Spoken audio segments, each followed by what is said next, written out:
Medina Zain ditagih utang 1 miliar menjual tas KW, serta dituding membawa uang tabungan mantan suaminya. Bermula saat selebgram Rachel V-nya mengomentari postingannya lantaran utangnya tak kunjung dibayar. Alhasil, beberapa orang termasuk Citra Kirana, Marisha Ica, serta Crazy Rich Surabaya, Uci Flaudea. Uci Flaudea tak ingin lagi membeli tas branded atau tas bermerek dari Medina Zain. Uci Flaudea terhanyut oleh rayuan Medina Zain dan akhirnya ia membeli total 9 tas. Kini tak hanya soal hutang, Medina Zain rupanya juga tersandung berita kurang sedap soal masa lalunya.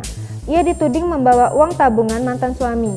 Meski begitu, baik Medina maupun mantan suami belum memberikan pernyataan terkait kabar soal dirinya yang membawa uang sang mantan suami.